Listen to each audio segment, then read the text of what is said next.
Well, hello again, y'all. You know, I have been doing a lot of soul searching, and first one thing or another, looking toward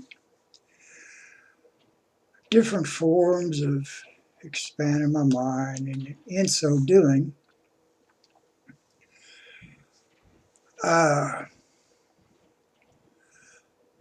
I look on Facebook and I see people posting these pictures of little babies with fat bellies and big testicles and belly buttons sticking out. And, uh, you see ads on the news about children in India and Africa and stuff like that with big bellies and they're starving and want you to send money to help them. I don't uh, prescribe to that. It's not that I'm an animal and don't think that these people shouldn't be helped. They should. But, you know, charity begins at home. And, you know, everybody's got the misconception that America's the most richest country in the world. And we got our nose stuck in everybody's business, you know. Uh, and everywhere we go, without exception, we go for a purpose because there's something there we want. Just like Afghanistan, all over. What's in there? Oil. Right. Okay, back to the subject of these children. Uh, I spend, you know, I'm retired, so I spend a lot of time on YouTube. And I see all these videos of these people that live in the Appalachian mountains. Uh, you know, they're dirt poor people. I mean, they live in shacks that you can sit in the living room and see holes in the walls, or holes in the floors. I lived in Louisiana. I seen people living in shacks where they literally had to take two-by-fours and put them up on the sides of them to keep them from falling down, and people were still living in them. They were burning wood for heat, candles or old coal lamps for light. They wore clothes that were patches on top of patches. And this is America. And we still have people in America living this way. It's atrocious.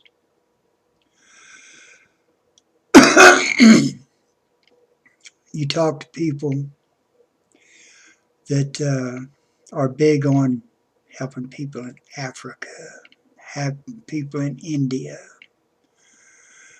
Uh,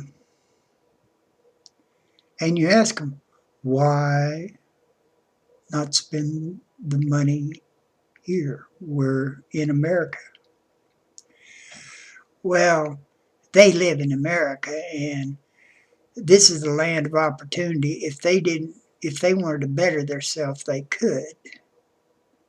That's bullshit. That is just downright bullshit. You are, your mind as governed by your surroundings. These people in Appalachia and mountains and stuff like that,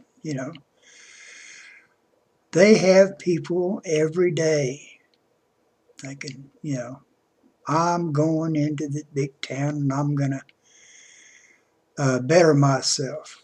I'm going to get out of this situation. Not only in Appalachia, you got them in Chicago, any of your, the Bronx, you name it. Any place you go where there's slums and people living in poverty, you have some that say, I'm getting out of here. I'm going to better myself. Then they go to the big city. What happens there? They end up on the streets begging. They can't get jobs. Either their education isn't good enough or their clothes aren't good enough. They go to apply for a job, they can't walk in all spiffy and clean and everything like that, because this is just, they don't have it. And people look at them, they turn their nose down at them.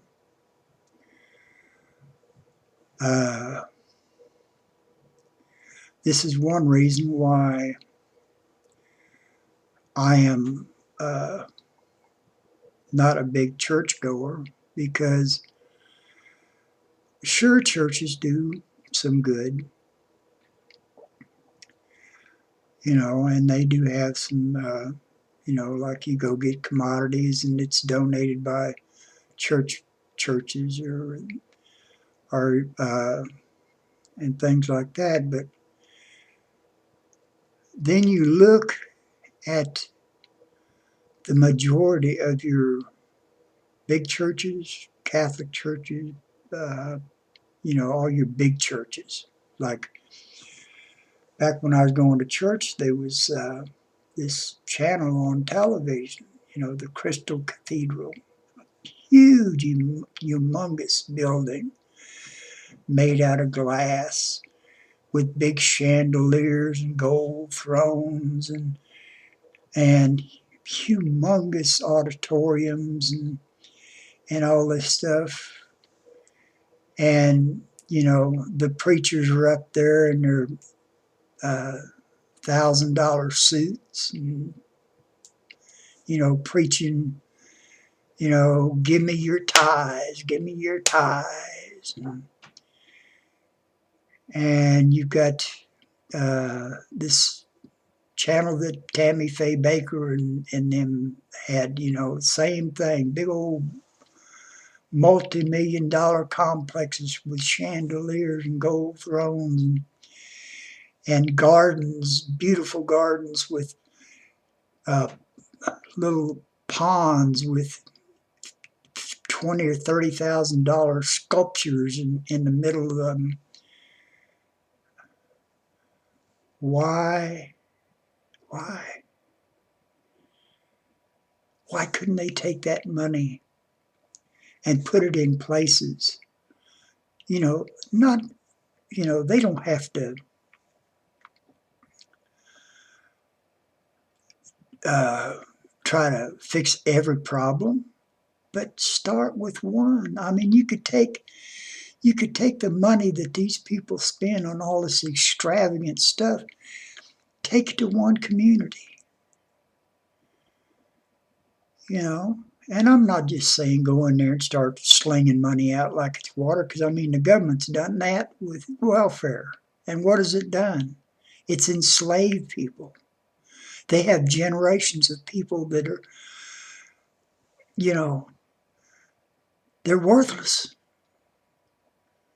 Because not that they're worthless human beings, but they're worthless because their mindset. Because they know the government will support me. The government will give me this money. They are not expected to earn this money. It's just given to them freely. And unless we can change the mindset of people in these situations, then all the money in the world isn't going to help. But we need to do something. I mean, our government, it's a total disaster.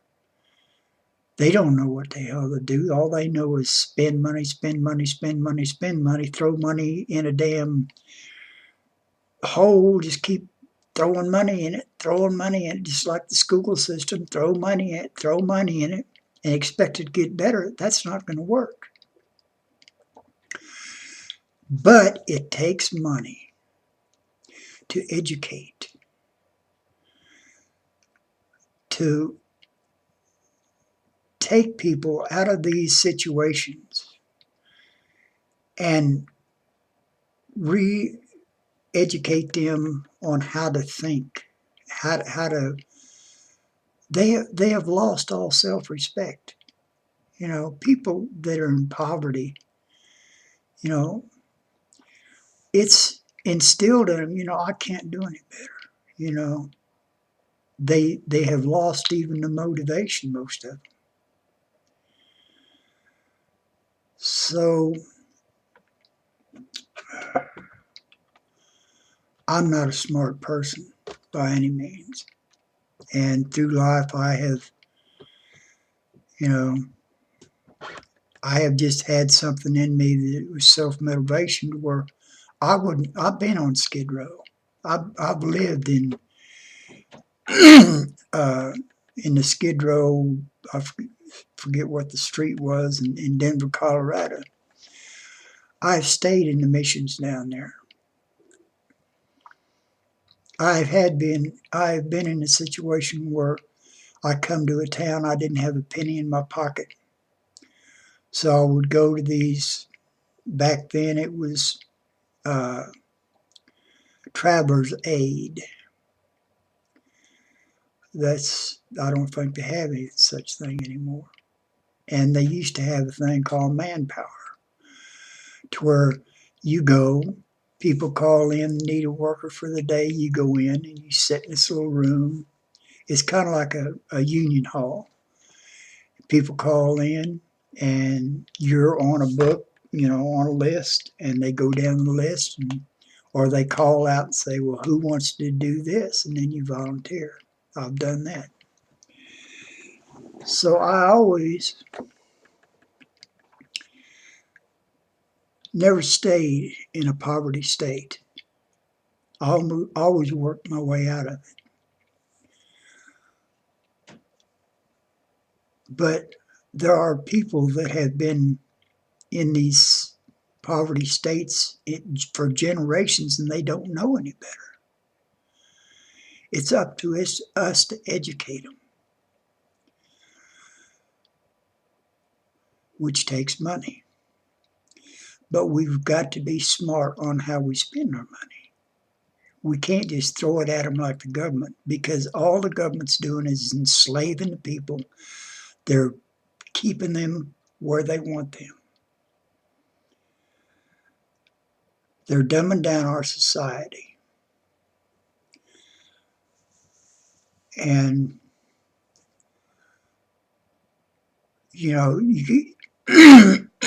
like I said,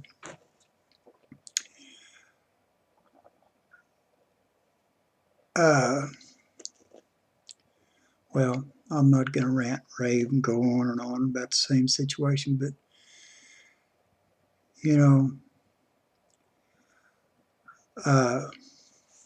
well, I guess I'm going to stop because I'm just saying the same thing over and over again, but we need to do something. And we need to do something fast, because America as we know it is slowly crumbling around us.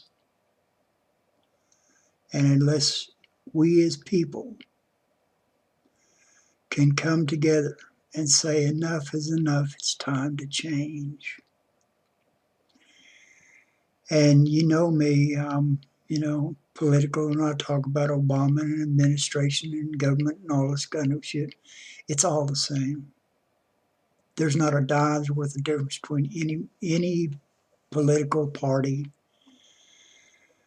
and it's not that they don't have good intentions. They just don't know they just been going by the same rules for forever, and they're ruled by not their hearts, but they're ruled by the money.